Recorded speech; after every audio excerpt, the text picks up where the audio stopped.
ಶಾಸಕರಾದಂಥ ಮಾನ್ಯ ಶ್ರೀ ಕೆ ಯಾದವೇಂದ್ರ ಅವರು ಕೆಲವೇ ಕ್ಷಣಗಳಲ್ಲಿ ಬರಲಿದ್ದಾರೆ.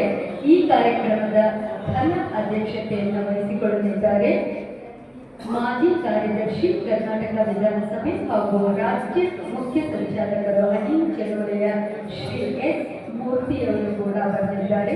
ಅದೇ ರೀತಿಯಾಗಿ ಶ್ರೀಮತಿ ವಿಜಯಲಕ್ಷ್ಮಿ ಅರಸ್ ರಾಜ್ಯ ಸಂಚಾಲಕರು ಅಹಿಂ ಚಳುವಳಿಯ ಅವರು ಕೂಡ ಕೆಲವೇ ಕ್ಷಣಗಳಲ್ಲಿ ಬರಲಿದ್ದಾರೆ.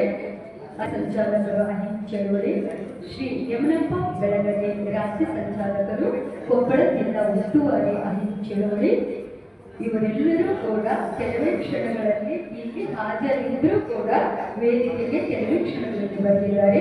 ಅದೇ ರೀತಿಯಾಗಿ ಇಂದಿನ ಕಾರ್ಯದರ್ಶಿಯಲ್ಲಿ ನಾವು ಇರಬೇಕಾಗ್ತದೆ. ಹಾಗಾಗಿ ಮಾನ್ಯ ಶ್ರೀ ಬಸವರಾಜ ರಾಯರೆಡ್ಡಿ ಮುಖ್ಯಮಂತ್ರಿಗಳ ಆರ್ಥಿಕ ಸಲಹೆಗಾರರು, ಶಾಸಕರು ಯಲಬುರ್ಗಾ ವಿಧಾನಸಭಾ ಕ್ಷೇತ್ರ, ಮಾನ್ಯ ಶ್ರೀ ದೊಡ್ಡನಗೌಡ ಎಚ್ ಪಾಟೀಲ್ ಶಾಸಕರು ಕುಷ್ಟಗಿ, ಮಾನ್ಯ ಶ್ರೀ ಜನಾರ್ದನ್ ರೆಡ್ಡಿ ಶಾಸಕರು ಗಂಗಾವತಿ, ಮಾನ್ಯ ಶಾಸಕರು ಕೊಪ್ಪಳ, ಶ್ರೀನಿವಾಸ್ ಗುಪ್ತಾ ಅಧ್ಯಕ್ಷರು ನಗರಾಭಿವೃದ್ಧಿ ಪ್ರಾಧಿಕಾರ ಕೊಪ್ಪಳ, ಶ್ರೀಮತಿ ಹೇಮಲತಾ ನಾಯಕ್ ವಿಧಾನ ಪರಿಷತ್ ಸದಸ್ಯರು, ಶ್ರೀ ಮಾನ್ಯ ಅಮರೇಗೌಡ ಬಯ್ಯಾಪುರ್ಮಾ, ಶ್ರೀ ಅಲ್ಲಮಪ್ರಭು ಬೆಟ್ಟದೂರ್ ಅವರು ಕೂಡ ಕೆಲವೇ ಕ್ಷಣಗಳಲ್ಲಿ ಬಂದಿದ್ದಾರೆ. ಅದೇ ರೀತಿಯಾಗಿ ಜೆಡಿಎಸ್ನ ರಾಜ್ಯ ಕೋರ್ ಕಮಿಟಿ ಸದಸ್ಯರಾದಂಥ ಶ್ರೀ ಸಿ.ವಿ. ಚಂದ್ರಶೇಖರ್ ಅವರು ಕೂಡ ವೇದಿಕೆಗೆ ಬರಲಿದ್ದಾರೆ. ಅದೇ ರೀತಿಯಾಗಿ ಬಿಜೆಪಿ ಮುಖಂಡರಾದಂಥ ಶ್ರೀ ಡಾಕ್ಟರ್ ಬಸವರಾಜ್ ಕ್ಯಾವಟರ್ ಅವರು ಕೂಡ ಕೆಲವೇ ಕ್ಷಣಗಳಲ್ಲಿ ಬರಲಿದ್ದಾರೆ. ಜಿಲ್ಲಾ ಗುತ್ತಿಗೆದಾರರ ಸಂಘದ ಅಧ್ಯಕ್ಷರಾದಂಥ ಶ್ರೀ ಸುರೇಶ್ ಭೂಮರೆಡ್ಡಿ ಅವರು ಕೂಡ ಬರಲಿದ್ದಾರೆ. ಅದೇ ರೀತಿಯಾಗಿ ಕಾಂಗ್ರೆಸ್ ಯುವ ಮುಖಂಡರಾದಂಥ ಶ್ರೀ ಕೆ ಸೋಮಶೇಖರ್ ಹಿಟ್ನಾಳ್ ಅವರು ಕೂಡ ಬರಲಿದ್ದಾರೆ. ಅದೇ ರೀತಿಯಾಗಿ ಕೊಪ್ಪಳದ ಮಾಜಿ ಜಿಲ್ಲಾ ಪಂಚಾಯತ್ ಸದಸ್ಯರಾದಂಥ ಶ್ರೀ ಗೂಳಪ್ಪ ಹಲಿಗೇರಿ ಅವರು ಕೂಡ ಕೆಲವೇ ಕ್ಷಣಗಳಲ್ಲಿ ಬರಲಿದ್ದಾರೆ. ಹೋರಾಟಗಾರರಾದಂಥ ಶ್ರೀ ಬಸವರಾಜ್ ಶ್ರೀಮಂತರವರು ಕೂಡ ಬರಲಿದ್ದಾರೆ.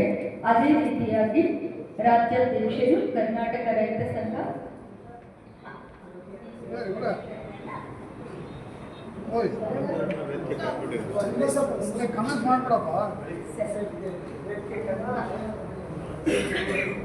ಶ್ರೀ ಮುರುಕಪ್ಪ ಅವರು, ವೇದಿಕೆಗೆ ಮಾಜಿ ಸಂಸದರು, ಮುಖ್ಯ ಅತಿಥಿಗಳಾಗಿ ಬಳ್ಳಾರಿಯಿಂದ ಬಂದಿರುವಂಥ ಶ್ರೀ ವಿ ಎಸ್ ಉಗ್ರಪ್ಪ ಅವರು ಕೂಡ ವೇದಿಕೆಗೆ ಬರಬೇಕಂತ ವಿನಂತಿಸಿಕೊಳ್ತಾ ಇದ್ದಾರೆ. ಚಪ್ಪಾಳೆಯ ಸ್ವಾಗತವನ್ನ ಮಾಡಬೇಕು ಅಂತ ವಿನಂತಿಸಿಕೊಳ್ತಾ ಇದ್ದೇವೆ. ವಕೀಲರ ಸಂಘದ ಅಧ್ಯಕ್ಷರಾದಂಥ ಎ ವಿ ಕಣಿವಿ ಅವರು ಕೂಡ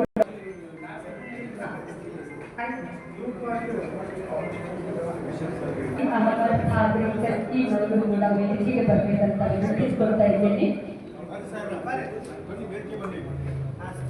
ಕೊಪ್ಪಳ ಜಿಲ್ಲಾ ಪ್ರೊಟೆಸ್ಟೆಂಟ್ ಬಿಷಪ್ ಆದಂಥ ಫಾದರ್ ಎಚ್ ಎಸ್ ಜೋಸ್ ಅವರು ಕೂಡ ವೇದಿಕೆಗೆ ಬರಬೇಕಂತ ವಿನಂತಿಸಿಕೊಳ್ತಾ ಇದ್ದೇನೆ.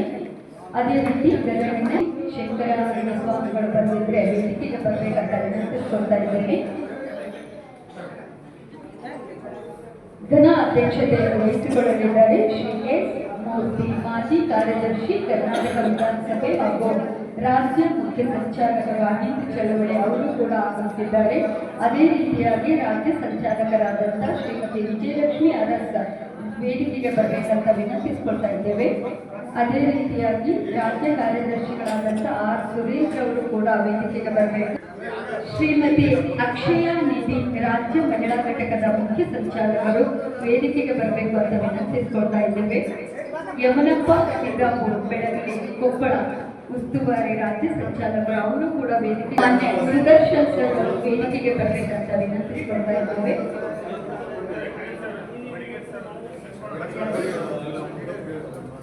ಶ್ರೀ ಲಕ್ಷ್ಮಣ್ ಬಡಿಗೆ ಅವರು ಕೂಡ ವೇದಿಕೆಗೆ ಬರಬೇಕು ಅಂತ ವಿನಂತಿಸಿಕೊಳ್ತಾ ಇದ್ದೇವೆ.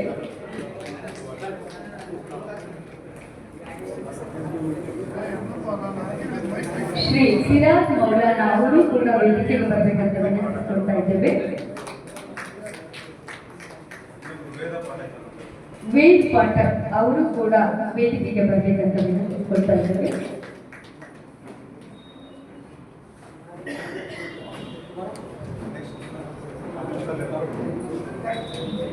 ಬಾಳಪ್ಪ ವೈರಪ್ಪ ಅವರು ಕೂಡ ವಕೀಲರು, ಅವರು ಕೂಡ ಕಾರ್ಯಕ್ರಮಕ್ಕೆ ಆಗಮಿಸಿದ್ದಾರೆ. ಅವರು ವೇದಿಕೆಗೆ ಬರಬೇಕಂತ ವಿನಂತಿಸ್ಕೊಳ್ತಾ ಇದ್ದಾರೆ.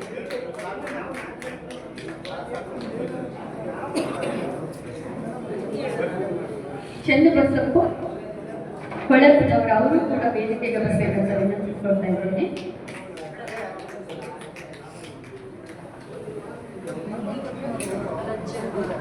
ಕೂಡ ವೇದಿಕೆಗೆ ಬರಬೇಕಂತ ಅವರು ಕೂಡ ವೇದಿಕೆಗೆ ಬರಬೇಕಂತ ವಿನಂತಿಸ್ಕೊಳ್ತಾ ಇದ್ದೇನೆ.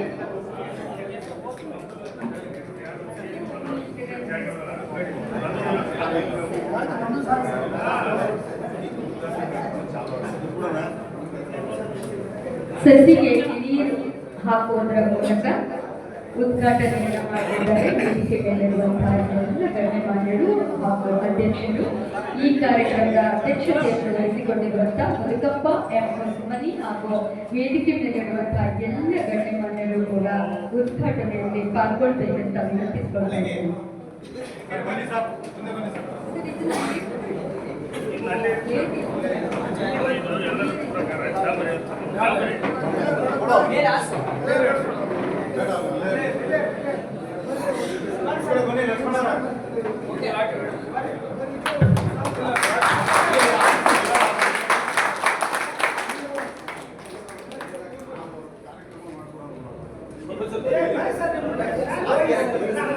ವೇದಿಕೆ ಮೇಲಿರುವಂತಹ ಎಲ್ಲ ಸಸಿಗೆ ನೀರು ಹಾಕುವುದರ ಮೂಲಕ ಉದ್ಘಾಟನೆಯನ್ನು ಮಾಡಲಿದ್ದಾರೆ. ಬಾಬಾ ಸಾಹೇಬ್ ಅಂಬೇಡ್ಕರ್ ಅವರ ರಚಿಸಿಕೊಟ್ಟಂತಹ ಸಂವಿಧಾನದ ಆಶಯ ಸಮಾನತೆ ಎನ್ನುವ ಬೆಳಕನ್ನು ಪಡೆಯಬೇಕಾದರೆ ಅಹಿಂಸೆ ಎನ್ನುವ ಹಣತೆಯನ್ನು ಹಚ್ಚಬೇಕಾಗಿದೆ. ಹಾಗಾಗಿ ಆ ಹಣತೆಯನ್ನು ಹಚ್ಚಲು ಬಂದಿರುವಂತಹ ವೇದಿಕೆ ಮೇಲಿರುವಂತಹ ಎಲ್ಲ ಗಣ್ಯಮಾನ್ಯರಿಗೂ ಹಾಗೂ ತಮ್ಮೆಲ್ಲರಿಗೂ ಕೂಡ ತುಂಬು ಹೃದಯದ ಸ್ವಾಗತವನ್ನು ಕೊಡ್ತಾ ಇದ್ದೇವೆ.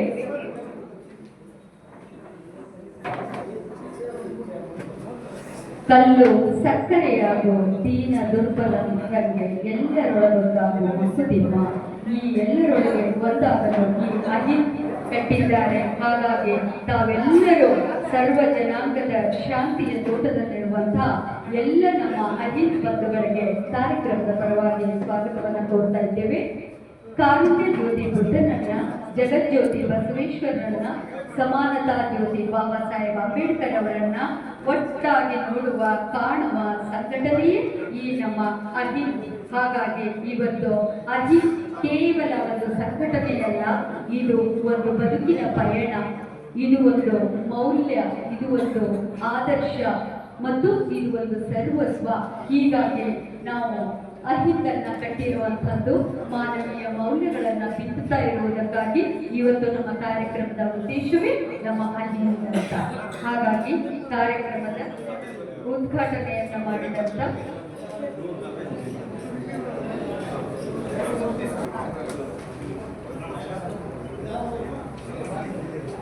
ಕಾರ್ಯಕ್ರಮದ ಘನ ಅಧ್ಯಕ್ಷತೆಯನ್ನು ವಹಿಸಿಕೊಂಡಿರುವಂತಹ ಮಾಜಿ ಕಾರ್ಯದರ್ಶಿ ಕರ್ನಾಟಕ ವಿಧಾನಸಭೆ ಹಾಗೂ ರಾಜ್ಯ ಮುಖ್ಯ ಸಂಚಾಲಕರು ಅಹಿಂದ ಚಳವಳಿಯ ಮಾನ್ಯ ಶ್ರೀ ಎಸ್ ಮೂರ್ತಿಯವರು ಕಾರ್ಯಕ್ರಮವನ್ನು ಉದ್ದೇಶಿಸಿ ಮಾತನಾಡಿದ್ದಾರೆ.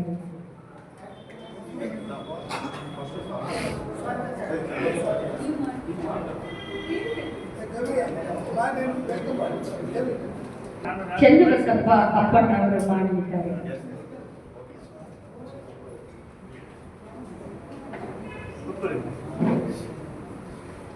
ಎಲ್ಲರಿಗೂ ನಮಸ್ಕಾರ. ಇವತ್ತು ಕೊಪ್ಪಳ ಜಿಲ್ಲಾ ಅಹಿಂದ ಘಟಕದ ಪದಗ್ರಹಣ ಕಾರ್ಯಕ್ರಮಕ್ಕೆ ನಮ್ಮ ರಾಜ್ಯ ಸಂಚಾಲಕರು ಮತ್ತು ಮಾಜಿ ಕಾರ್ಯದರ್ಶಿಗಳು ಕರ್ನಾಟಕ ವಿಧಾನಸಭಾ ಎಸ್ ಮೂರ್ತಿ ಸರ್ ಅವರು ಈ ಒಂದು ಕಾರ್ಯಕ್ರಮದ ಅಧ್ಯಕ್ಷತೆಯನ್ನು ವಹಿಸಿಕೊಡಬೇಕೆಂದು ಅವರನ್ನ ನಮ್ಮ ಘಟಕದ ಮುಖಾಂತರ ಸ್ವಾಗತಿಸ್ತೇನೆ. ಅದೇ ರೀತಿಯಾಗಿ ಆರ್ ಸುರೇಂದ್ರ ಸರ್ ಅವರು ನಮ್ಮ ಮಧ್ಯದಲ್ಲಿದ್ದಾರೆ. ಅವರು ರಾಜ್ಯ ಕಾರ್ಯದರ್ಶಿಯಾಗಿ ಕೂಡ ನಮ್ಮ ಅಹಿಂದ ಚಳವಳಿಯಲ್ಲಿದ್ದಾರೆ. ಅದೇ ರೀತಿಯಾಗಿ ನಮ್ಮ ಜಿಲ್ಲಾ ಉಸ್ತುವಾರಿ ಕೊಪ್ಪಳ ಅಹಿಂದ ಜಿಲ್ಲಾ ಉಸ್ತುವಾರಿ ಮತ್ತು ರಾಜ್ಯ ಸಂಚಾಲಕರಾದ ಯಮನಪ್ಪ ಬೆಳಗಲ್ ಅವರಿದ್ದಾರೆ. ಅವರನ್ನು ಹೃತ್ಪೂರ್ವಕವಾಗಿ ಸ್ವಾಗತ. ಮತ್ತು ಈ ಕಾರ್ಯಕ್ರಮದ ಅಧ್ಯಕ್ಷತೆಯನ್ನು ಮುರ್ಕಪ್ಪ ಹೊಸ್ಮನಿ ಅವರು ಮುಖ್ಯ ಸಂಚಾಲಕರು ಕೊಪ್ಪಳ ಜಿಲ್ಲಾ ಅಹಿಂದ ಘಟಕದ ಅವರನ್ನು ಕೂಡ ನಾವು ಈ ಒಂದು ಕಾರ್ಯಕ್ರಮಕ್ಕೆ ಸ್ವಾಗತಿಸ್ತೇವೆ. ಅದೇ ರೀತಿಯಾಗಿ ನಮ್ಮ ಮಧ್ಯದಲ್ಲಿ ಎ.ವಿ. ಕಲ್ವಿ ಸರ್ ಇದ್ದಾರೆ. ಅವರು ಕೊಪ್ಪಳ ಜಿಲ್ಲಾ ವಕೀಲ ಸಂಘದ ಜಿಲ್ಲಾಧ್ಯಕ್ಷರು. ಅವರನ್ನು ಕೂಡ ನಾವು ಕಾರ್ಯಕ್ರಮಕ್ಕೆ ಸ್ವಾಗತಿಸ್ತೇವೆ. ಅದೇ ರೀತಿಯಾಗಿ ನಮ್ಮ ಫಾದರ್ ಎಸ್.ಕೆ. ಜೋಸ್ ಅವರಿದ್ದಾರೆ. ಕೊಪ್ಪಳ ಜಿಲ್ಲಾ ಪ್ರೊಫೆಸರ್ ಬಿಷಪ್ ಅವರು. ಅವರನ್ನು ಕೂಡ ನಾವು ಈ ಒಂದು ಕಾರ್ಯಕ್ರಮಕ್ಕೆ ಸ್ವಾಗತಿಸ್ತೇವೆ. ಮತ್ತು ಮೌಲಾನಾ ಅಲಿ ಖಾದ್ರಿ ಅವರು ನಮ್ಮ ಮಧ್ಯದಲ್ಲಿದ್ದಾರೆ. ಮುಸ್ಲಿಂ ಒಂದು ಪ್ರತಿನಿಧಿ ಧರ್ಮಗುರುಗಳು. ಅವರನ್ನು ಕೂಡ ಈ ಒಂದು ಕಾರ್ಯಕ್ರಮಕ್ಕೆ ಸ್ವಾಗತಿಸ್ತೇನೆ. ಸಿರಾಜುದ್ದೀನ್ ಅವರು ಕೂಡ ಮುಸ್ಲಿಂ ಧರ್ಮಗುರುಗಳು. ಅವರನ್ನು ಕೂಡ ನಾವು ಈ ಕಾರ್ಯಕ್ರಮಕ್ಕೆ ಸ್ವಾಗತಿಸ್ತೇನೆ. ಅದೇ ರೀತಿಯಾಗಿ ನಮ್ಮ ಒಂದು ಈ ಕಾರ್ಯಕ್ರಮಕ್ಕೆ ವಿಶ್ವಕರ್ಮ ಮುಖಂಡರು ಲಕ್ಷ್ಮಣ್ ಬಡಗೇರಿ ಅವರು ಕೂಡ ಮುಖ್ಯ ಅತಿಥಿಗಳಾಗಿ ಅವರನ್ನು ಸ್ವಾಗತಿಸ್ತೇನೆ. ಹಾಗೆ ನಮ್ಮ ಒಂದು ಈ ಜಿಲ್ಲಾ ಘಟಕದ ಜಂಟಿ ಮುಖ್ಯ ಸಂಚಾಲಕರು ಆಗಿರುವಂತಹ ಕರೀಂ ಸಾಬ್ ಗಚ್ಚಿಮನಿ ಅವರನ್ನ ಈ ಕಾರ್ಯಕ್ರಮಕ್ಕೆ ಸ್ವಾಗತಿಸ್ತೇನೆ. ಅದೇ ರೀತಿಯಾಗಿ ಇನ್ನೋರ್ವ ಜಂಟಿ ಮುಖ್ಯ ಸಂಚಾಲಕರು ಹನುಮಂತಪ್ಪ ಅವನಿ ಅವರನ್ನ ಈ ಒಂದು ಕಾರ್ಯಕ್ರಮಕ್ಕೆ ಸ್ವಾಗತಿಸ್ತೇನೆ. ಇನ್ನೊಬ್ಬ ಮುಖ್ಯ ಜಂಟಿ ಸಂಚಾಲಕರು ದೇವಪ್ಪ ಕಟ್ಟಿಮನಿ ಅವರನ್ನ ಕೂಡ ಈ ಒಂದು ಕಾರ್ಯಕ್ರಮಕ್ಕೆ ಸ್ವಾಗತಿಸ್ತೇನೆ. ವೇದ ಪಾಠಕ್ ಅವರು ವಿಶ್ವಕರ್ಮದಿಂದ ಬಂದಿದ್ದಾರೆ. ಅವರನ್ನು ಕೂಡ ನಾವು ಈ ಕಾರ್ಯಕ್ರಮಕ್ಕೆ ಸ್ವಾಗತಿಸ್ತೇನೆ. ಮತ್ತೆ ನಮ್ಮ ವಕೀಲರು ಬಾಲಪ್ಪ ಸರ್ ಅವರು ಕೂಡ ಇದ್ದಾರೆ. ಅವರನ್ನು ಕೂಡ ನಾನು ಸ್ವಾಗತಿಸ್ತೇನೆ. ಇನ್ನೋರ್ವ ವಕೀಲರು ಶ್ಯಾಮ್ ಸುಂದರ್ ಹುಣಸಿಮನದವರು ನಾವು ಮತ್ತಿದ್ದೇವೆ. ಅವರು ವೇದಿಕೆಗೆ ಬರಬೇಕು. ಅವರನ್ನು ಕೂಡ ಈ ಕಾರ್ಯಕ್ರಮದಲ್ಲಿ ನಾವು ಸ್ವಾಗತಿಸ್ತೇವೆ.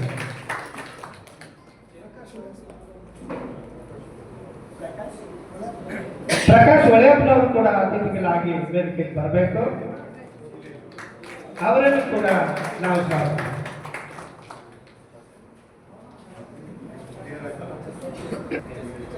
ಎಚ್.ಎಸ್. ಸುರ್ಪುರ್ ಸರ್ ಅವರು ವಕೀಲರು. ಅವರು ಕೂಡ ವೇದಿಕೆ ಮೇಲೆ ಬರಬೇಕು. ಹಿರಿಯ ವಕೀಲರು. ಓಕೆ, ಕಾರ್ಯಕ್ರಮವನ್ನು ನಾವು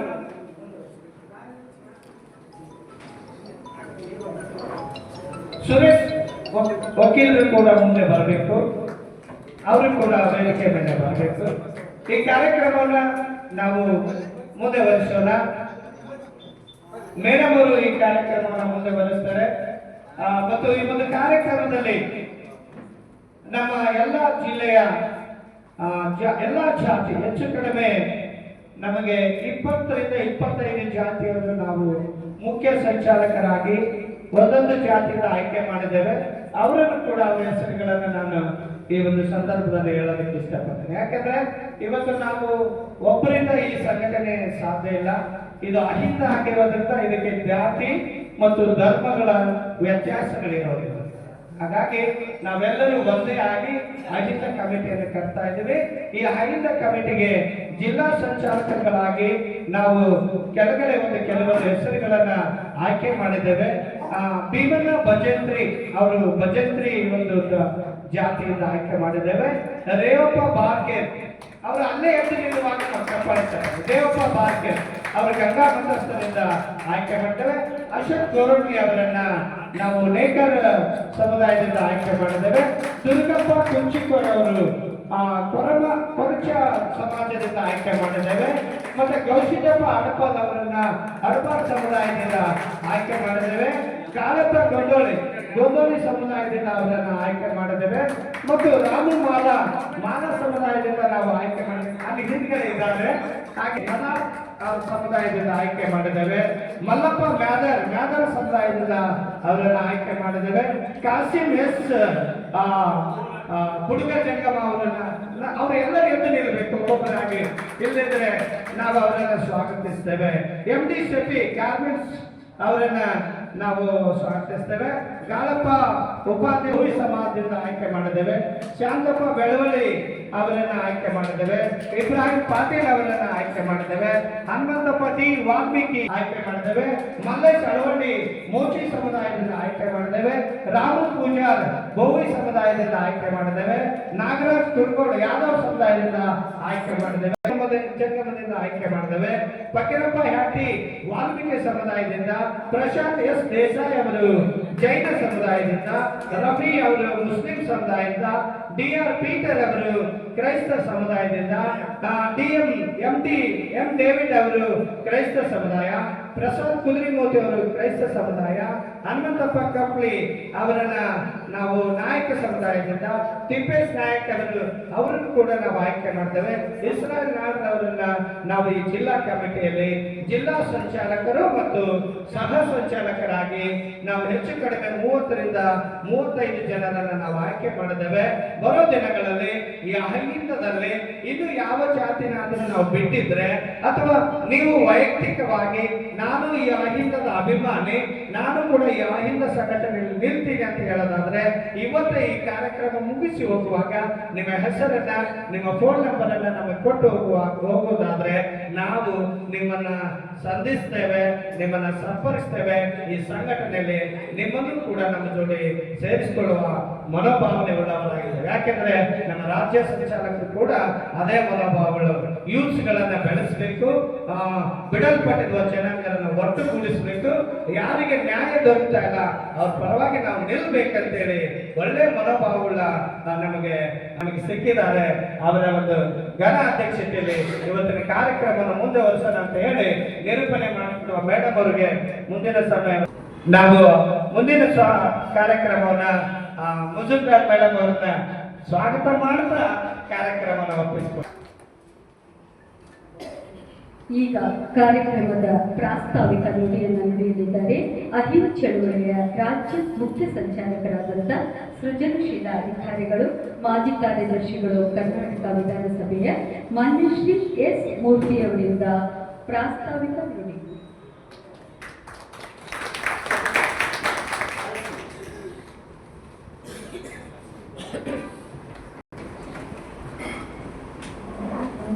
ವೇದಿಕೆ ಮೇಲೆ ಇರ್ತಕ್ಕಂಥ ಗಣ್ಯರೇ, ಪ್ರತಿಯೊಬ್ಬರು ಹೆಸರು ಹೇಳಲಿಕ್ಕಾಗಿಲ್ಲ, ಏನು ನೋಡ್ಬೇಕೊಬ್ಬರೇ. ಇಲ್ಲಿ ಉಪಸ್ಥಿತಿರ್ತಕ್ಕಂಥ ಎಲ್ಲ ನನ್ನ ಸಹೋದರಿಯರೇ, ಇವತ್ತು ಈ ಸಭೆ ಇದೆಲ್ಲ ಆಗಮಿಸಿದ್ದಾರೆ. ಈ ಸಭೆ ಏನು, ಈ ಸಭೆ ಉದ್ದೇಶ ಏನು, ನಾವು ನೀವೆಲ್ಲರೂ ಏನಕ್ಕೆ ಸೇರಿದ್ದೀವಿ, ಈ ವಿಚಾರಗಳನ್ನ ನಿಮ್ಗೆ ಹೇಳ್ಬೇಕು ಅನ್ನೋ ಉದ್ದೇಶದಿಂದ ನಾನು ಇಲ್ಲಿ ನಿಂತಿದ್ದೇನೆ. ಈಗ ಎಷ್ಟು ದೂರದಿಂದ ಅಥವಾ ಜೀವನದ ಯಾವುದೇ ಒಂದು ಒತ್ತಡದಿಂದ ಎಲ್ಲ ನೀವು ಇಲ್ಲಿ ತೊರೆದು ಇವತ್ತಿಗೆ ಬಂದಿರ. ಬಟ್ ಆ ಒತ್ತಡಗಳನ್ನ ಸ್ವಲ್ಪ ಅವಧಿ ಬದಿಗಿಟ್ಟು ಸ್ವಲ್ಪ ಅವಧಿ ನನ್ನ ವಿಚಾರಗಳನ್ನ ಕೇಳಬೇಕು ಅನ್ನೋದು ನನ್ನ ವಿನಂತಿ. ಸೀರಿಯಸ್ ಆಗಿ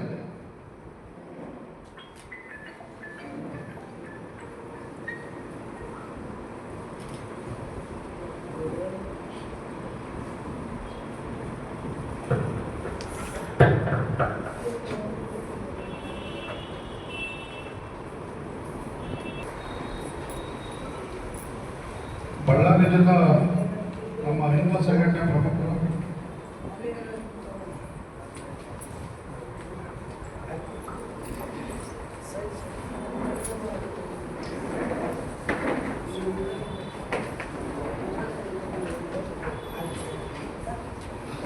ನಮ್ಮ ಪಾಸ್ಟರ್ಗಳು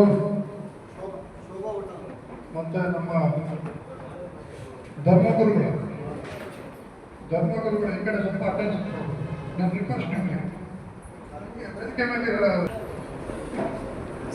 ನೋಡಿ. ಈ ಅಹಿಂದ ಅಂದ್ರೆ ಅಲ್ಪಸಂಖ್ಯಾತರು, ಹಿಂದುಳಿದರು ಮತ್ತು ದಲಿತರು ಒಳಗೊಂಡಂತ ಸಂಘಟನೆ.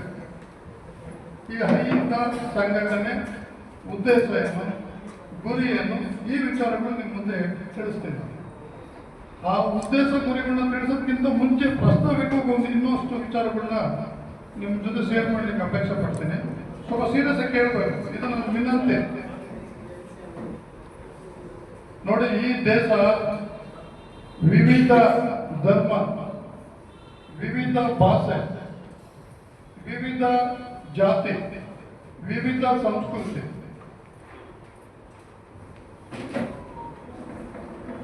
ಇಂಥ ಭಾರತ ದೇಶ. ಮಾಹಿತಿಗೋಸ್ಕರ ನಾನು ನಿಮಗೆ ಹೇಳೋದಾದ್ರೆ, ಈ ದೇಶದಲ್ಲಿ 7 ಧರ್ಮಗಳಿದ್ದಾವೆ. 7 ಧರ್ಮಗಳಿದ್ದಾವೆ. ವೈದಿಕ ಧರ್ಮ, ಇಸ್ಲಾಂ ಧರ್ಮ, ಕ್ರೈಸ್ತ ಧರ್ಮ, ಬೌದ್ಧ ಧರ್ಮ, ಸಿಖ್ ಧರ್ಮ, ಲಿಂಗಾಯತ ಧರ್ಮ ಮತ್ತೆ ಪಾರ್ಸಿ ಧರ್ಮ, ಇವೆಲ್ಲ ನಿಮಗೆ ಗೊತ್ತಿದೆ. ಈ ಧರ್ಮಗಳಿದ್ದಾವೆ. ಸುಮಾರು 45,000 ಜಾತಿಗಳಿದ್ದಾವೆ ಈ ದೇಶದಲ್ಲಿ. 45,000 ಜಾತಿಗಳಿದ್ದಾವೆ. 22 ನಮ್ಮ ಸಂವಿಧಾನದ ಡಿಕ್ಲೇರ್ ಮಾಡಿರುವಂಥದ್ದು 22 ಭಾಷೆಗಳಿದ್ದಾವೆ. 1900 ಆಡು ಭಾಷೆಗಳಿದ್ದಾವೆ. ಈ ಅಂಕಿ ಸಂಖ್ಯೆಗಳೆಲ್ಲ ನಿಮ್ಗೆ ಬೋರ್ ಆದ್ರೂ ಸುಮ್ಮನೆ ಅಕಾಡೆಮಿಕ್ ಕೇಳಿ ಒಂದು 10 ನಿಮಿಷ ಅಷ್ಟೇ. ಅಂದ್ರೆ ಈ ದೇಶ ಎಷ್ಟು ವಿವಿಧತೆ ಇರ್ತಕ್ಕಂಥ ದೇಶ ಅನ್ನೋ ಮಾಹಿತಿಗೋಸ್ಕರ ನಾವು ತಿಳ್ಕೋಬೇಕು. ಈಗ ನಾವು ನೀವು ಬೇರೆ ಕೊಪ್ಪಳದಲ್ಲಿ ಇರ್ಬೋದು, ಅಥವಾ ಬಳ್ಳಾರಿನಲ್ಲಿ ಇರ್ಬೋದು, ಅಥವಾ ಒಂದು ನಗರದಲ್ಲಿ ಹುಟ್ಟಿರ್ಬೋದು, ಬೆಳೆದಿರ್ಬೋದು. ಆದ್ರೆ ನಾವು ಈ ರಾಜ್ಯದಲ್ಲಿ ಇದ್ದೀವಿ, ಕರ್ನಾಟಕ ರಾಜ್ಯದಲ್ಲಿ, ಮತ್ತೆ ಭಾರತ ಎಂಬ ದೇಶದಲ್ಲಿದ್ದೀವಿ. ಈ ವಿಚಾರಕ್ಕೋಸ್ಕರ ನಾವು ನಮ್ಮ ಕೊಪ್ಪಳ ಜಿಲ್ಲೆ ವಿಚಾರಗಳ ಜೊತೆಗೆ ಕರ್ನಾಟಕ ರಾಜ್ಯ, ಭಾರತ ದೇಶ ಹೇಗೆ ರೂಪುಗೊಂಡಿದೆ ಅನ್ನೋ ಒಂದು ಕನಿಷ್ಠ ಸಣ್ಣ ಸಣ್ಣ ಮಾಹಿತಿಗಳನ್ನ ಸ್ವಲ್ಪ ನೀವು ಅಟೆನ್ಷನ್ ಕೊಡಲೇಬೇಕು, ತಿಳ್ಕೊಳ್ಳೇಬೇಕು.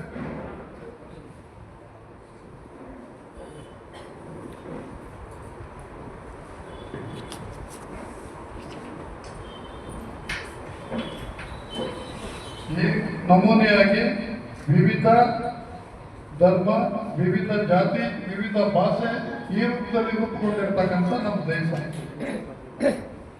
ಇಂಥ ದೇಶ ನಾವು ನಮ್ಮ ಪೀಳಿಗೆ ಬಾಳಿ ಬದುಕಿ ಜೀವನ ಸವಿಬೇಕಾಗಿದೆ.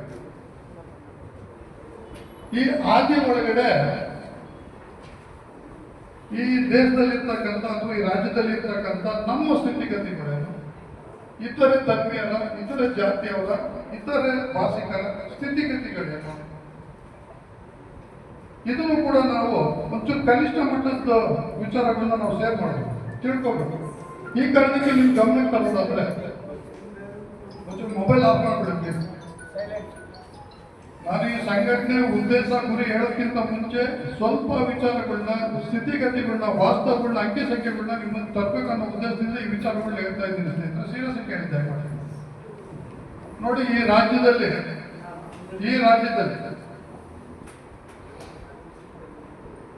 67 ಲಕ್ಷ ಲಿಂಗಾಯತರಿದ್ದಾರೆ. 2011ನೇ ಜನಗಣತಿ ಪ್ರಕಾರ ಅವರು ಸದನದ ಒಳಗಡೆ, ವಿಧಾನಸಭೆ ಒಳಗಡೆ 55 ಜನ ಎಮ್ಎಲ್ಎಗಳಿದ್ದಾರೆ. ಕ್ಯಾಬಿನೆಟ್ನಲ್ಲಿ 9 ಜನ ಇದ್ದಾರೆ. ಇನ್ನು ಒಕ್ಕಲಿಗರು ಅವ್ರು ಇರೋದು ಬರೀ 7 ಜಿಲ್ಲೆನಲ್ಲಿ. ಅವರು 61 ಲಕ್ಷ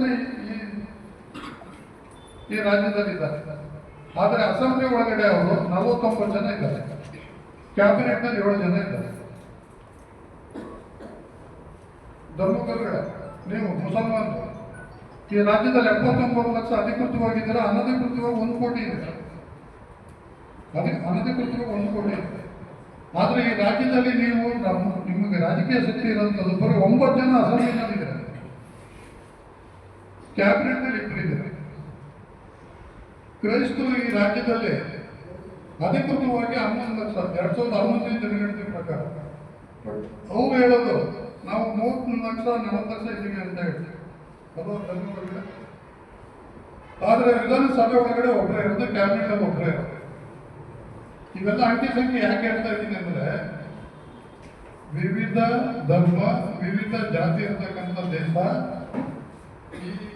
ಈ ದೇಶದ ಎಲ್ಲ ಸಂಪತ್ತು, ಈ ದೇಶದ ಎಲ್ಲ ರಾಜಕೀಯ ಶಕ್ತಿಗಳು ಎಲ್ಲ ಅವಕಾಶಗಳನ್ನು ಸಮಾನವಾಗಿ ಪಡೆದಿದೆಯಾ ಅದು ಪಡೆದಿಲ್ವಾ? ಎಷ್ಟು ನಾವು ಅಸಮಾನತೆಯಿಂದ ಈ ಕ್ಷಣದವರೆಗೆ 75 ವರ್ಷ ಕಳೆದೋದ್ರು ಕೂಡ ಎಷ್ಟು ಅಸಮಾನತೆಯಿಂದ ನಾವು ಸಾಕ್ತಾ ಇದ್ದೀವಿ ಇದು ತಿಳ್ಕೊಳ್ಳೇಬೇಕು.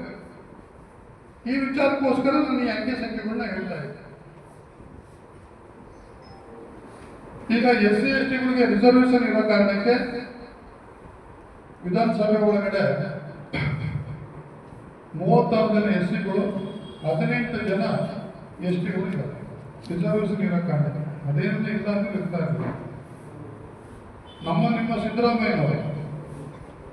ನಿಮ್ಮ ಸಿದ್ದರಾಮಯ್ಯನವರು ಹೇಳ್ತಾರಲ್ಲ, ಇಂಥ ಅಂತ ಬ್ಯಾಕ್ವರ್ಡ್ ಅಂತ ಸಿದ್ದರಾಮಯ್ಯವ್ರನ್ನ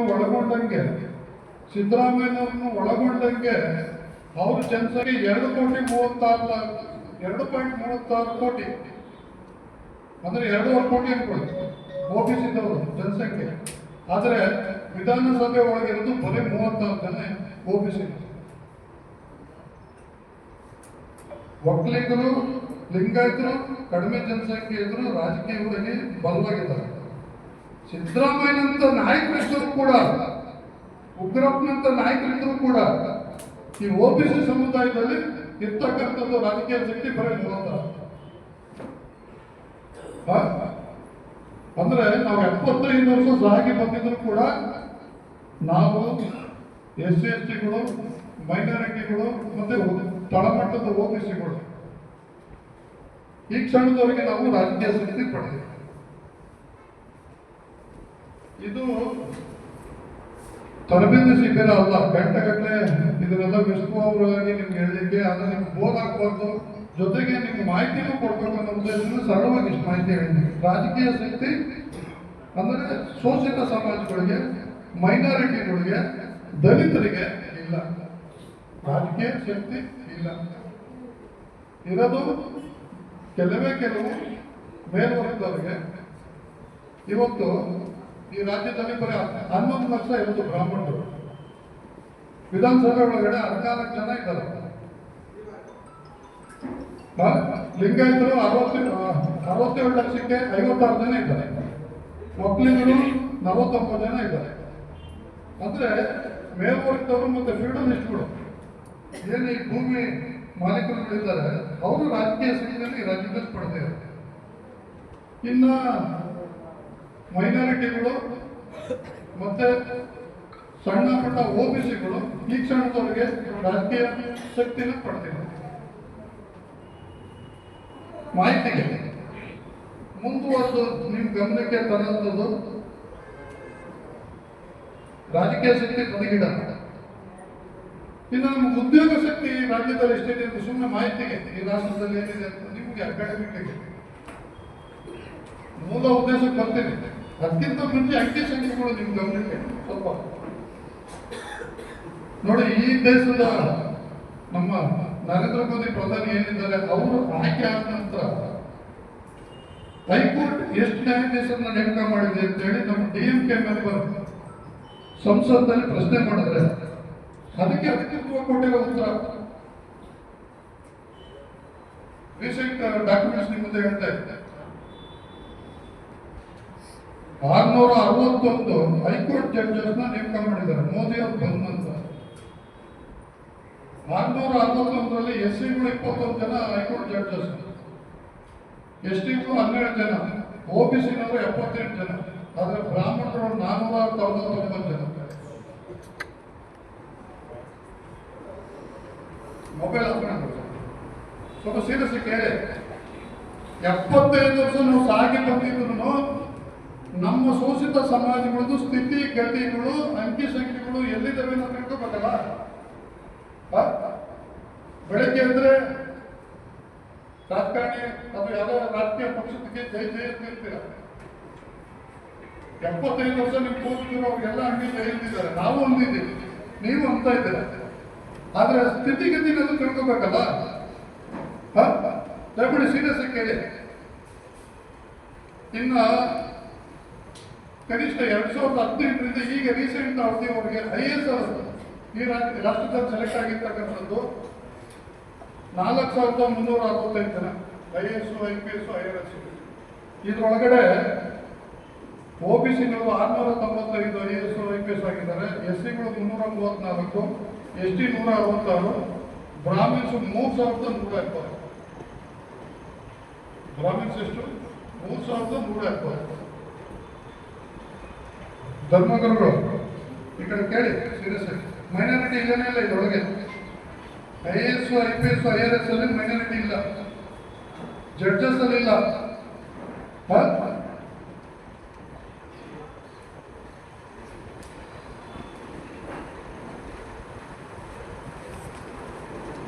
ತುಂಬಾ ನೀವೆಲ್ಲ ಕೇಳಿರ್ತೀರ ಯಾವ ಕಾಲದ್ದು Indian institute of science, IIM, ಈ ತರ ದೊಡ್ಡ ದೊಡ್ಡ ಏನು ಯೂನಿವರ್ಸಿಟಿಗಳಿದ್ದಾವೆ, ದೊಡ್ಡ ದೊಡ್ಡ ಕಾಲೇಜುಗಳಿದ್ದಾವೆ, ಅಲ್ಲಿ ಲೆಕ್ಚರ್ ಆಗಿರೋಂಥದ್ದು ನಮ್ಮ ಸದನಕ್ಕೆ ಸಂಸದಿಗೆ ಕೊಟ್ಟಿರೋ ಮಾಹಿತಿ ಹೇಳ್ತೀನಿ ಸ್ನೇಹಿತರೆ. ನೋಡಿ, 26,751 ಲೆಕ್ಚರರ್ಗಳನ್ನ UGC ಪೇ ಸ್ಕೇಲ್ ಅವ್ರನ್ನ ನೇಮಕ ಮಾಡಿದ್ದಾರೆ ಮೋದಿ ಬಂದ ಮೇಲೆ. ಅದರೊಳಗಡೆ SC STಗಳು 10% ಇಲ್ಲ, ಮೈನಾರಿಟಿಗಳು ಒಳಗೊಂಡಂಗೆ. ಇದು ಸಂಸತ್ತಿಗೆ ಕೊಟ್ಟಿರೋ ಮಾಹಿತಿ. ಅಂದ್ರೆ ನಾವು ಬಹಳ ಉನ್ನತವಾದ ಸ್ಥಾನಮಾನಗಳಲ್ಲಿ, ಜಡ್ಜ್ಗಳಲ್ಲಿ, IAS ಅಲ್ಲಿ, IPS ಅಲ್ಲಿ, ಮತ್ತೆ UGC ಪೇ ಸ್ಕೇಲ್ ಇರ್ತಕ್ಕಂಥ ಲೆಕ್ಚರ್ ಪೋಸ್ಟ್ಗಳಲ್ಲಿ ಇಂಥದ್ರಲ್ಲಿ ನಾವು ಇಲ್ಲ. 75 ವರ್ಷ ಕಳೆದಿದ್ದೀವಿ.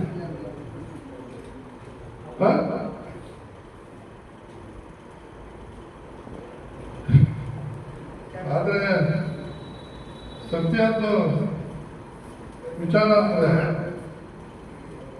ಪೌರ ಕಾರ್ಮಿಕರಿದ್ದಾರಲ್ಲ, ಅವ್ರ ಸಂಖ್ಯೆ ಗಮನಿಸಿದ್ರೆ ನಮ್ಮವೇ ಜಾಸ್ತಿ ಅದರೊಳಗೆ. ಬ್ರಾಹ್ಮಣರಿಲ್ಲ, ಲಿಂಗಾಯತರಿಲ್ಲ, ಗೌರವರಿಲ್ಲ, ಆ ಸಮುದಾಯದವರು ಪೌರ ಕಾರ್ಮಿಕರಲ್ಲಿಲ್ಲ. ಆ ಸಮುದಾಯಗಳೆಲ್ಲ ಯಾರು? ನಾವು. ಉನ್ನತವಾದ ಜಡ್ಜಸ್ಸು, IAS, IPS, IRS ಇವೆಲ್ಲ ಯಾರು? ಮೇಲೋಗಿದ್ದು. ಈ ಕಾರಣಕ್ಕೆ ಈ ದೇಶ ನಮಗೆ ಬೇಕಿತ್ತ? ಬಹುಸಂಖ್ಯಾತರೆಲ್ಲ ಇವತ್ತು ಈ ರಾಷ್ಟ್ರದಲ್ಲಿ ಪೌರ ಕಾರ್ಮಿಕರಾಗಿ ಅಥವಾ ಗ್ರೂಪ್ ಸಿ ವೃತ್ತಿನಲ್ಲಿ ಎಲ್ಲೋ ಬಹಳ ಬೆರಳೆಣಿಕೆಯ ಮಟ್ಟದಲ್ಲಿ ಮಾತ್ರ ಮೇಲ್ಹುದ್ದೆನಲ್ಲಿ ಇದೆ. ಆದ್ರೆ ತಳಮಟ್ಟದಲ್ಲಿ ಮಾತ್ರ ನಾವು ಎಷ್ಟಿದ್ದೀವಿ, ಅವ್ರು ಯಾರು ಇಲ್ಲ.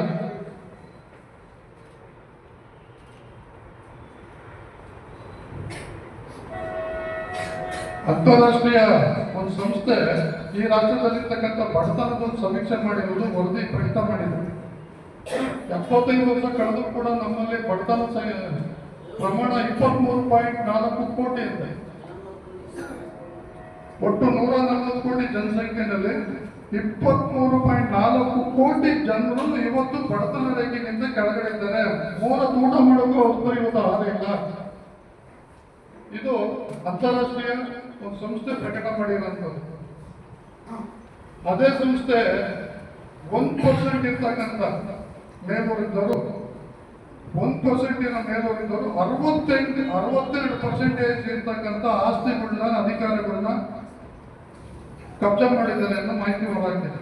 1% ಇರೋ ಮೇಲೋರಿದ್ದವರು 62% ಈ ದೇಶದ ಆಸ್ತಿಗಳನ್ನ, ಅಧಿಕಾರಗಳನ್ನ ಕಬ್ಜಾ ಮಾಡಿದ್ದಾರೆ ಅನ್ನೋ ಮಾಹಿತಿಗಳನ್ನ ಹಾಕಿದ್ದಾರೆ.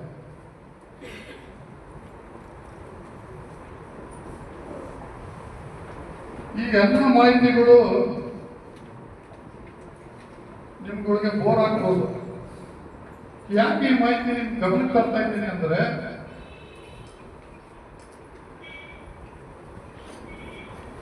ನಮಗೆ ಸ್ವಾತಂತ್ರ್ಯ ತಂದುಕೊಡ್ಲಿಕ್ಕೆ, ಪ್ರಜಾಪ್ರಭುತ್ವ ವ್ಯವಸ್ಥೆ ತರಲಿಕ್ಕೆ, ಈ ಸಂವಿಧಾನ ತರಲಿಕ್ಕೆ,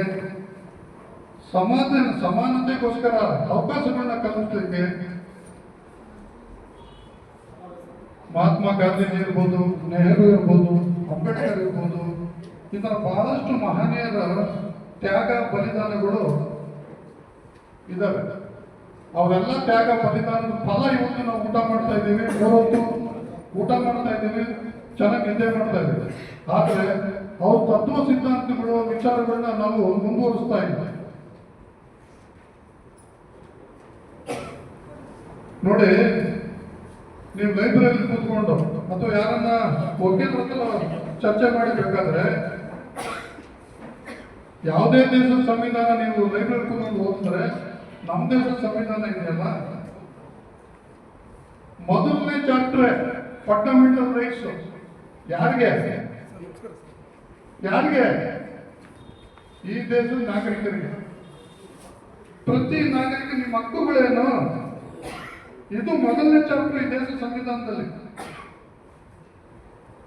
ಅದೇ ಬೇರೆ ದೇಶದ ಸಂವಿಧಾನಗಳು, ಅಲ್ಲಿರೋ ಆಡಳಿತ ವ್ಯವಸ್ಥೆಗಳು, ಅಲ್ಲಿರೋ ಅಧ್ಯಕ್ಷನ ಆಯ್ಕೆ, ಈ ತರ ವಿಚಾರಗಳಿದ್ದಾವೆ ಸಂವಿಧಾನದಲ್ಲಿ. ಆದ್ರೆ ನಮ್ಮ ದೇಶದ ಸಂವಿಧಾನದಲ್ಲಿ ಅಧ್ಯಕ್ಷ, ಪ್ರಧಾನಿ, ಈ ವಿಚಾರಗಳು 2ನೇ ಚಾಪ್ಟರ್ 3ನೇ ಚಾಪ್ಟರ್ ಇರ್ಬೋದು. ಮೊದಲನೇ ಚಾಪ್ಟರ್ ನಾವು ನೀವು ನಮ್ಮ ಹಕ್ಕುಗಳು ಏನು ಅನ್ನೋದನ್ನ ನಿಗದಿ ಮಾಡಿದ್ದಾರೆ. ಆರ್ಟಿಕಲ್ 14 ಸ್ವಾತಂತ್ರ್ಯ ಪೂರ್ವದಲ್ಲಿ ಇತಿಹಾಸ ಉದ್ದಕ್ಕೂ ತುಂಬಾ ನರಕಯಾತನೆ ಜೀವನ ಇತ್ತು ಈ ದೇಶದ ನಾಗರಿಕರಿಗೆ. ವರ್ಣಾಶ್ರಮ ನೀತಿ ಇತ್ತು, ಮನುಸ್ಮೃತಿ ಇತ್ತು. ಆ ಅವಧಿ ವಿಚಾರಗಳು ಇನ್ನೂ ಸರಿ ಯಾವಾಗಲೂ ಹೇಳ್ತೀವಿ. ಆ ಅಸಮಾನತೆಗಳನ್ನ ನಿವಾರಣೆ ಮಾಡಲಿಕ್ಕೋಸ್ಕರನೇ ಪ್ರತಿಯೊಬ್ಬರು ಈ ದೇಶದಲ್ಲಿ, ಒಬ್ಬ ರಾಜ ಇರಲಿ, ಒಬ್ಬ ಭಿಕಾರಿ ಇರಲಿ, ಒಬ್ಬ ಶ್ರೀಮಂತ ಇರಲಿ, ಒಬ್ಬ ಬಡವ ಇರಲಿ, ಒಬ್ಬ ಮೇಲ್ವರ್ಗ ಇರಲಿ, ಒಬ್ಬ ಕೆಳವರ್ಗ ಇರಲಿ, ಅಥವಾ ಯಾವುದೇ ಧರ್ಮೀಯರಾಗಿರಲಿ, ಈ ದೇಶದ ಕಾನೂನಿಗೆ ಪ್ರತಿಯೊಬ್ಬರು ಸಮಾನರು ಅಂತ ಹೇಳಿ ಘೋಷಣೆ ಮಾಡಿದಂಥದ್ದು ಸಂವಿಧಾನ. ಅಂತ ಸಂವಿಧಾನನ ಅಂಬೇಡ್ಕರ್ ಅವರು ನಮಗೆ ಕೊಟ್ಟಿದ್ದಾರೆ. ನಮ್ಮ ಹಿರಿಯ ರಾಜಕಾರಣಿ ಮತ್ತೆ ಕಾನೂನು ಪಂಡಿತರು ಮತ್ತೆ ಈ ರಾಜ್ಯ ಕಂಡಂತ ಅತ್ಯುತ್ತಮ ವಿರೋಧ ಪಕ್ಷದ ನಾಯಕರು ಶ್ರೀಮಾನ್ ಉಗ್ರಪ್ಪನವರು ಈ ಸಭೆಗೆ ಆಗಮಿಸಿದ್ದಾರೆ. ಅವರಿಗೆ ಕೊಪ್ಪಳ ಜಿಲ್ಲೆ ಜನತೆ ಪರವಾಗಿ ಪ್ರೀತಿಯಿಂದ ಹೃದಯದಿಂದ ನಾನು ಸ್ವಾಗತ ಮಾಡ್ತೀನಿ.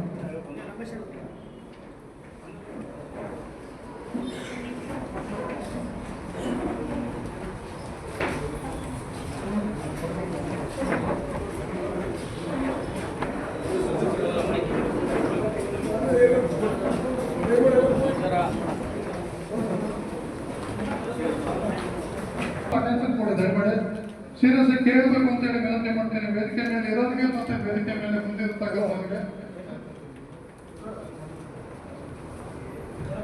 ಅಂಕಿ ಸಂಖ್ಯೆಗಳು ತುಂಬಾ ಇದ್ದಾವೆ.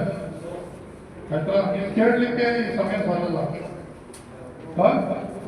ಮುಂದೊಮ್ಮೆ ಯಾವತ್ತಾದ್ರೂ ನಿಮ್ಗೆ ಅವಕಾಶ ಸಿಕ್ಕಿದ್ರೆ ನಾನು ಅಂಕಿ ಸಂಖ್ಯೆಗಳನ್ನ ನಿಮ್ಮ ಮುಂದೆ ಇಡ್ತೇನೆ. ಇಲ್ಲ, ಅಸಮಾನತೆ ಅನ್ನೋದು ಇದೆ ಅನ್ನೋದು ನಿಮ್ ಗಮನಕ್ಕೆ ಬರಲಿ ಅನ್ನೋ ವಿಚಾರಕ್ಕೋಸ್ಕರ ನಾನು ಈ ಅಂಕಿ ಸಂಖ್ಯೆಗಳು ಇಟ್ಟಿದ್ದೆ ನಿಮ್ಮ ಮುಂದೆ. ಅಂದ್ರೆ ವಿವಿಧ ಧರ್ಮ, ವಿವಿಧ ಜಾತಿ, ವಿವಿಧ ಭಾಷೆ ಇಂತಹ ಒಳಗೊಂಡಿರ್ತಕ್ಕಂಥ ನಮ್ಮ ಭಾರತ ದೇಶದಲ್ಲಿ ಸಮಾನತೆ ಇಲ್ಲ, ಅಸಮಾನತೆ ರಾಷ್ಟ್ರ ಮುಂದುವರಿತಾ ಇದೆ. ಈ ಕಾರಣಕ್ಕೆ ಸಂಸತ್ತಲ್ಲಿ ಮಂಡನೆ ಆಗಿರ್ತಕ್ಕಂಥ, ವಿಧಾನಸಭೆಯಲ್ಲಿ ಮಂಡನೆ ಆಗಿರ್ತಕ್ಕಂಥ ಸಂಖ್ಯೆ ಸಂಖ್ಯೆಗಳನ್ನ ನಿಮ್ಮ ಮುಂದೆ ಇಟ್ಟಿದ್ದು ನಾವು. ಅಸಮಾನತೆ ಇದೆ ಅನ್ನೋದು ತಿಳ್ಕೊಳ್ಳಿ ಅನ್ನೋ ಕಾರಣಕ್ಕೆ.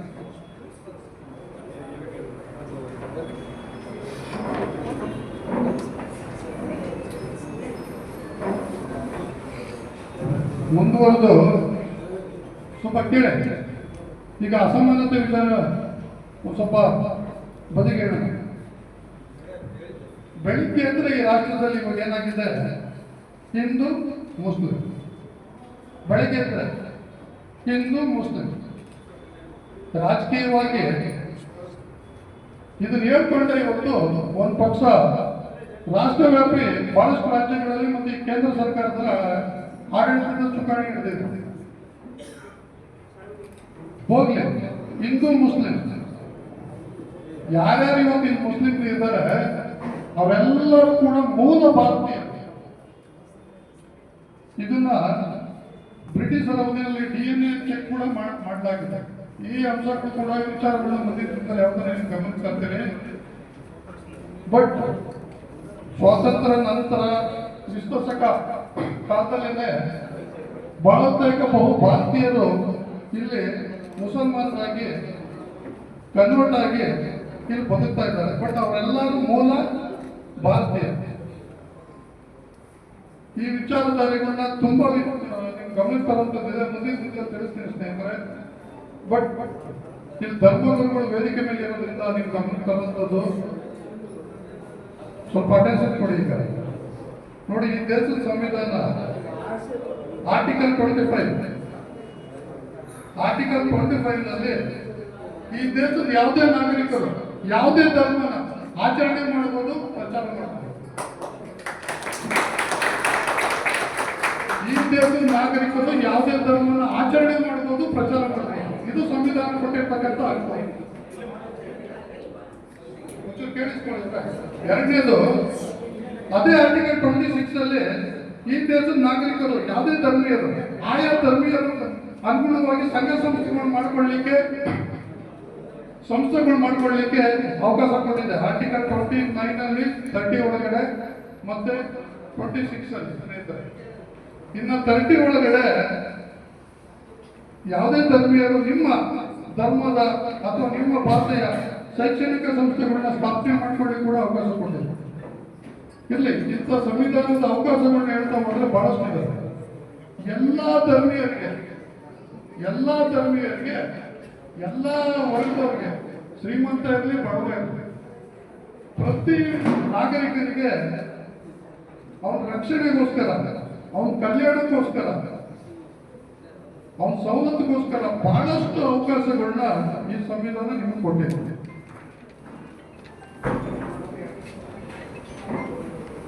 ಅಂಬೇಡ್ಕರ್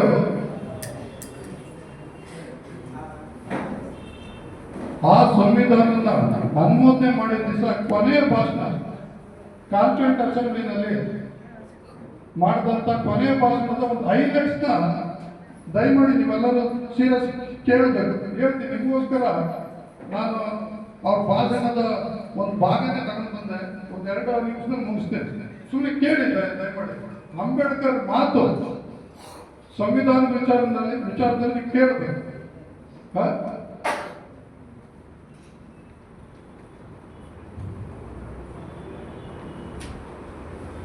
ನೋಡಿ, ದಿನಾಂಕ 25/11/1949 ಇದು ಕಾನ್ಸ್ಟಿಟ್ಯೂಂಟ್ ಅಸೆಂಬ್ಲಿನಲ್ಲಿ ಸಂವಿಧಾನ ಅನುಮೋದನೆ ಆದ ದಿವಸ ಅವತ್ತು ಅವ್ರ ಭಾಷಣದ ಹೈಲೈಟ್ಸ್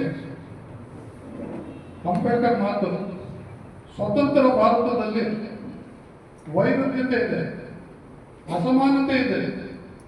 ಈ ಭಾರತ ಸಂವಿಧಾನದ ರಾಷ್ಟ್ರದಲ್ಲಿ ಜಾರಿಗೊಳ್ಳುತ್ತಿರುವ ಈ ದಿನಗಳಲ್ಲಿ ನಾವುಗಳು ವೈವಿಧ್ಯತೆಗಳಿರುವ ಸಮಾಜಕ್ಕೆ ಕಾಲಿಡುತ್ತಿದ್ದೇವೆ. ಆರ್ಥಿಕ ಅಸಮಾನತೆ ಇದೆ, ಸಾಮಾಜಿಕ ಅಸಮಾನತೆ ಇದೆ, ಶೈಕ್ಷಣಿಕ ಅಸಮಾನತೆ ಇದೆ, ರಾಜಕೀಯ ಅಸಮಾನತೆ ಇದೆ. ಈ ವಿಚಾರಗಳನ್ನ ಹೇಳ್ತಾ ಅಂಬೇಡ್ಕರ್ ಮುಂದುವರಿಸ್ತಾರೆ.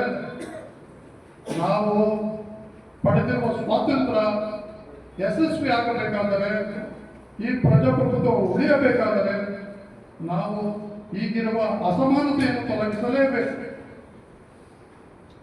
ಇನ್ನೊಮ್ಮೆ ಹೇಳ್ತೀನಿ ಮಾತನ್ನ ಸೀರಿಯಸ್ ಕೇಳಿಸ್ಕೊಳ್ಳಿ. ನಾವು ಪಡೆದಿರುವ ಸ್ವಾತಂತ್ರ್ಯ ಯಶಸ್ವಿ ಆಗಬೇಕಾದರೆ, ಈ ಪ್ರಜಾಪ್ರಭುತ್ವ ಉಳಿಯಬೇಕಾದರೆ ನಾವು ಈಗಿರುವ ಅಸಮಾನತೆಯನ್ನು ತೊಲಗಿಸಲೇಬೇಕು. ಒಂದು ವೇಳೆ ಅಸಮಾನತೆ ಮುಂದುವರೆದರೆ ಆಗ ಅಸಮಾನತೆಯಿಂದ ನರಳುತ್ತಿರುವ ಜನ ಪ್ರಜಾಪ್ರಭುತ್ವದ ಸೌಧವನ್ನೇ ಧ್ವಂಸ ಮಾಡುತ್ತಾರೆ. ಇದು ಅಂಬೇಡ್ಕರ್ ಕೊಟ್ಟಿರ್ತಕ್ಕಂಥ ಎಚ್ಚರಿಕೆ. ಆದರೆ 75 ವರ್ಷ ಸಾಗಿ ಬಂದಿದ್ದೀವಿ ನಾವು. ಅಸಮಾನತೆ ಇದೆ. ಯಾವ ಪ್ರಜಾಪ್ರಭುತ್ವ ಆಗಲಿ, ಸಂವಿಧಾನ ಆಗಲಿ, ಯಾವುದೇ ವ್ಯವಸ್ಥೆ ಆಗಲಿ ಇವತ್ತು ಧ್ವಂಸ ಆಗಿದೆ. ಅದಕ್ಕೆ ನಮ್ಮಲ್ಲಿರ್ತಕ್ಕಂಥ ಭಾರತದಲ್ಲಿರ್ತಕ್ಕಂಥ ಸಂಘಟನಾ ಕೊರತೆ, ವಿಚಾರ ಕೊರತೆ, ಬೆಳಗ್ಗೆ ಇದ್ರೆ ಧರ್ಮ ಜಾತಿ ಕಿತ್ತಾಟ ಇವನ್ನು ಬಿಟ್ಟು ನಾವು ನಮ್ಮ ಹಕ್ಕುಗಳೇನು, ನಮ್ಮ ಸವಲತ್ತುಗಳೇನು, ನಾವು ಭಾರತೀಯರಾಗಿ ಹೇಗೆ ಬಾಳ್ಬೇಕು ಒಟ್ಟಿಗೆ, ಇಂಥ ವಿಚಾರಗಳು ಯಾಕೆ ನಾವು ಚರ್ಚೆ ಮಾಡೋದಿಲ್ಲ, ಯೋಚನೆ ಮಾಡೋದಿಲ್ಲ. ಅಂಬೇಡ್ಕರ್ ಮನೆ ಒಳಗಡೆ ಮಕ್ಕಳೆಲ್ಲ ಸತ್ತೋದ್ರು. ಮಹಾತ್ಮ ಗಾಂಧೀಜಿ ಕೂಡ ಅವರು ಸುಖ ಪಟ್ಟಿಲ್ಲ. ನೆಹರು ಮನೆಯಲ್ಲಿ ಕೂಡ ಅವ್ರ ಹೆಂಡತಿ ತೀರೋದು, ಒಂದು ಗಂಡು ಮಗು ತೀರೋದು. ನಮ್ಗೇನು ದೇಶ ಸ್ವಾತಂತ್ರ್ಯ ತಂದ್ಕೊಂಡಿದ್ದಾರೆ, ಸಂವಿಧಾನ ತಂದ್ಕೊಂಡಿದ್ದಾರೆ, ಅವರೆಲ್ಲ ತ್ಯಾಗ ಬಲಿದಾನಗಳು ಮಾಡಿದ್ದಾರೆ. ಆ ತ್ಯಾಗ ಬಲಿದಾನಿಗೆ ನಾವು ನೀವು ಗೌರವ ಕೊಡಬೇಕಾಗಿದೆ. ಏನು ಅಸಮಾನತೆ ಇದೆ, ಅಸಮಾನತೆ ಹೋಗ್ಲಾಡ್ಲಿಕ್ಕೆ ವೈಯಕ್ತಿಕವಾಗಿ ಆಗಲ್ಲ ಅನ್ನೋ ಕಾರಣಕ್ಕೆ ನಾವು ಸಂಘಟಿತರಾಗಬೇಕು ಅನ್ನೋ ಕಾರಣಕ್ಕೆ ಸ್ನೇಹಿತರೆ ನಾವು ಈ ದಿನ ಈ ಅಹಿಂದ ಸಂಘಟನೆಯನ್ನು ಉಂಟಾಕಿದ್ದೇವೆ. ಈಗ ಈ ಸಭೆ ವಿಚಾರಕ್ಕೆ ಬರ್ತೀನಿ. ಈ ಅಹಿಂದ ಸಭೆ ಕಾರ್ಯಕ್ರಮ ಇದು. ಈ ಅಹಿಂದ ಯಾಕೆ ಉಂಟಾಕಿದ್ದೀವಿ ಅಂದ್ರೆ ಈ ಅಸಮಾನತೆಗಳನ್ನ, ಜಾತಿಗಳ ಮಧ್ಯೆ ದ್ವೇಷನ, ಧರ್ಮಗಳ ಮಧ್ಯೆ ಭಿನ್ನಾಭಿಪ್ರಾಯಗಳನ್ನ ಇಂಥದನ್ನ ಹೋಗ್ಲಾಡಿಸ್ಬೇಕು, ಸಮಾನತೆ ಸಾಧಿಸಬೇಕು, ಭಾರತೀಯರಾಗಿ ನಾವು ಸಂಘಟಿತರಾಗಿ ಬದುಕಬೇಕು. ಈ ಉದ್ದೇಶಕ್ಕೋಸ್ಕರ ನಾವು ಈ ಅಹಿಂದ ಸಂಘಟನೆಯನ್ನು ಉಂಟಾಕಿದ್ದೀವಿ ಸ್ನೇಹಿತರೆ. ಇದು ನಮ್ಮ ಉಗ್ರಪ್ಪನವರು ಸಂಸ್ಥಾಪಕರ ಪೈಕಿ ಅವರು ಈ ಅಹಿಂದ ಸಂಘಟನೆನ ಅದ್ರ ವಿಚಾರಧಾರೆಗಳನ್ನ ಯಾವಾಗಾದ್ರೂ ಹೇಳ್ತಾರೆ ಅವ್ರೆ, ಮತ್ತು ಈ ಸಭೆ ಹೇಳ್ತಾರೆ ನೋಡೋಣ.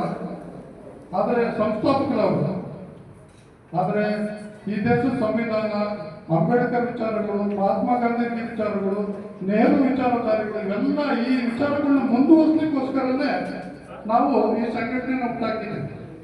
ಭವಿಷ್ಯತ್ಗಾದರೂ ನಾವು ಸಂಘಟಿತರಾಗಬೇಕು, ಎಲ್ಲ ಧರ್ಮೀಯರು ಸಂಘಟಿತರಾಗಿ ಬದುಕಬೇಕು. ಈ ರಾಷ್ಟ್ರದಲ್ಲಿ ಸಮಾಜ ನಿರ್ಮಾಣ ಮಾಡಬೇಕು, ಸಮಾನತೆ ಭಾರತ ರಾಷ್ಟ್ರ ಈ ರಾಷ್ಟ್ರದಲ್ಲಿ ನಾವು ಕಾಣಬೇಕು, ಅದನ್ನು ನಾವು ನೀವೆಲ್ಲ ಬದುಕಬೇಕು. ಅಂಥ ಸಮಾನತೆ ಭಾರತ ರಾಷ್ಟ್ರ ನಿರ್ಮಾಣ ಮಾಡೋಕ್ಕೋಸ್ಕರ ನಾವು ಈ ಅಹಿಂದ ಸಂಘಟನೆಯನ್ನು ಉಂಟಾಕಿದ್ದೀವಿ ಸ್ನೇಹಿತರೆ. ಈ ಸಭೆಗೆ ಈಗಾಗಲೇ ನಮ್ಮ ಸ್ನೇಹಿತರುಗಳು ವೆಲ್ಕಮ್ ಮಾಡಿದ್ದಾರೆ. ನಮ್ಮ ಉಗ್ರಪ್ಪನವರು ನಮ್ಮ ಸಣ್ಣ ಒಂದು ತುಕಡ ಗ್ಯಾಂಗ್ ಅಂತಾರೆ, ಯಾರು ಅಮಿತ್ ಶಾ. ಈ ರಾಜ್ಯದಲ್ಲಿ ಎಡಪಂಥೀಯರದಲ್ಲ, ಈ ಎಡಪಂಥೀಯರದಲ್ಲ ತುಕಡ ಗ್ಯಾಂಗ್ ಅಂತಾರೆ. ಬಲಪಂಥೀಯರದ್ದು RSS ಅನ್ನೋ ದೊಡ್ಡ ಸಂಘಟನೆ ಇದೆ, ಅದೇ ರೂಪದಲ್ಲಿ ಎಲ್ಲ ಬ್ರಾಹ್ಮಣ ಸಭೆಗಳಿದ್ದಾವೆ. ಆದ್ರೆ ಎಡಪಂಥೀಯರದೆಲ್ಲ ಸಣ್ಣ ಸಣ್ಣವು ತುಕಡ ಗ್ಯಾಂಗ್ ಅಂತಾರೆ. ಆದರೆ ನಾವು ಒಮ್ಮೆ ಭವಿಷ್ಯತ್ತಿಗಾದ್ರೂ ನಾವು ತುಕಡ ಬಿಟ್ಟು ದೊಡ್ಡ ಗ್ಯಾಂಗ್ ಆಗಬೇಕು, ಆ ಉದ್ದೇಶ ಇಟ್ಕೊಂಡು ಈ ಸಂಘಟನೆ ಮಾಡಿದ್ವಿ. ಅದನ್ನ ನೀವುಗಳು ಪ್ರತಿ ಜಿಲ್ಲೆ, ಪ್ರತಿ ತಾಲೂಕು, ಪ್ರತಿ ಬೂತ್ಗಳಲ್ಲೂ ಕೂಡ ಈ ಅಹಿಂದ ಸಮುದಾಯಗಳನ್ನ ಸಂಘಟಿಸಬೇಕು. ಆ ಉದ್ದೇಶಕ್ಕೆ ನಾವು ಈ ಸಭೆ ಏರ್ಪಾಡು ಮಾಡಿದ್ದೀವಿ. ಇವತ್ತು ಈ ಜಿಲ್ಲಾ ಘಟಕ ಅಲ್ಲಿ ಆಯ್ಕೆ ಪದಾಧಿಕಾರಿಗಳು ನೇಮಕ ಪತ್ರ ಕೊಡೋದು, ಈ ವಿಚಾರಗಳಿಗೋಸ್ಕರ ಈ ಸಭೆ ಏರ್ಪಾಡು ಮಾಡಿದ್ದೀವಿ. ಇದಿಷ್ಟು ನಿಮಗೆ ಮಾಹಿತಿಗಳು. ನಾನು ರಿಕ್ವೆಸ್ಟ್ ಮಾಡಿ ನಮ್ಮ ಉಗ್ರಪ್ಪನವ್ರದ್ದು ಇವತ್ತು ನಿನ್ನೆ ದಾವಣಗೆರೆ ಕಾರ್ಯಕ್ರಮ ಇತ್ತು, ಬಹಳ ರಿಕ್ವೆಸ್ಟ್ ಮಾಡಿ ನಿಮಗೋಸ್ಕರ ಅವ್ರ ಆತಂಕ ನಾನು ಗಮನಿಸಿರುವಂಥದ್ದು, ಸಂವಿಧಾನದಲ್ಲಿದ್ದರು, ಸಂವಿಧಾನದಲ್ಲಿ ಅವಕಾಶಗಳಿದ್ರು ಕೂಡ, ಅಥವಾ ನಮ್ಮಲ್ಲಿ ಅಂತ್ಯಸಂಖ್ಯೆಗಳಿದ್ರು ಕೂಡ ಬಹಳಷ್ಟು ನ್ಯಾಯಾಲಯದ ತೀರ್ಪುಗಳು ನಮಗೋಸ್ಕರ ಮೀಸಲಾತಿನ ಆರ್ಟಿಕಲ್ 15 ಸಬ್ ಕ್ಲಾಸ್ 4 ಅಲ್ಲಿ ಮತ್ತೆ ಆರ್ಟಿಕಲ್ 16 ಸಬ್ ಕ್ಲಾಸ್ 4 ಅಲ್ಲಿ ಏನ್ ಮೀಸಲಾತಿ ಮಾಡಲಿಕ್ಕೆ ರಾಜ್ಯ ಸರ್ಕಾರಗಳಿಗೆ ಅವಕಾಶ ಇದೆ, ಹಕ್ಕುಗಳಿದ್ದಾವೆ, ಅದನ್ನ ಮಾಡಿದಾಗ ಈ ನ್ಯಾಯಾಲಯಗಳು ಅದನ್ನ ಕಟ್ಟೆ ಮಾಡ್ತಾ ಇದ್ದಾರೆ, ತೊಡೆದಾಗ್ತಾ ಇದ್ದಾವೆ ಅಥವಾ ಅದನ್ನ ಕಟ್ ಮಾಡ್ತಾ ಇದ್ದಾರೆ. ಆದ್ರೆ ದುರಂತ ಏನಪ್ಪ ಅಂದ್ರೆ ಯಾರಿಗೂ ಅದ್ರ ಅರಿವೇ ಇಲ್ಲ. ಯಾಕೋಟಲ್ಲಿ ಏನ್ ತೀರ್ಮಾನ ಆಯ್ತು, ಅದ್ರ ಪರಿಣಾಮ ಏನು, ನಮ್ಗೆ ಏನ್ ದಂಡೆ ಆಗಿದೆ, ಇದು ಅರಿವೇ ಇಲ್ಲ. ನೀವು ಕೇಳಬೇಕು ಉಗ್ರಪ್ಪನವ್ರ ಮಾಹಿತಿ ನೋಡಿ.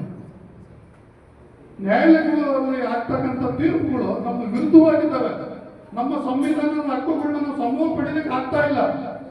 ಅದಕ್ಕೆ ಏನ್ ಮಾಡಬೇಕು, ಯಾವ್ಯಾವಂತ ತೀರ್ಪುಗಳು ಅಂತ ವಿಚಾರಗಳನ್ನ ದಯಮಾಡಿ ಈ ರಾಜ್ಯದ ಮೂಲೆ ಮೂಲೆಗೂ ತಲುಪಿಸ್ಬೇಕು ಸರ್. ದಯಮಾಡಿ ನೀವು ಬರ್ಬೇಕು ಅಂತ ಇನ್ವೈಟ್ ಮಾಡಿ ಅಂತೆ ನನ್ನ ವಿನಂತಿಗೆ ಗೌರವ ಕೊಟ್ಟು ಬಂದಿದ್ದಾರೆ. ಅವರಿಗೆ ಮತ್ತೊಮ್ಮೆ ಈ ಸಭೆಗೆ ನಾನು ಪ್ರೀತಿಯಿಂದ ಗೌರವದಿಂದ ಸ್ವಾಗತ ಮಾಡ್ತೀನಿ.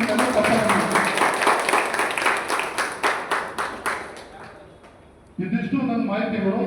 Thank you. ಎಲ್ಲ ವಹಿಸೋದಕ್ಕೆ ಕೇಳಿದ್ದೆ. Thank you.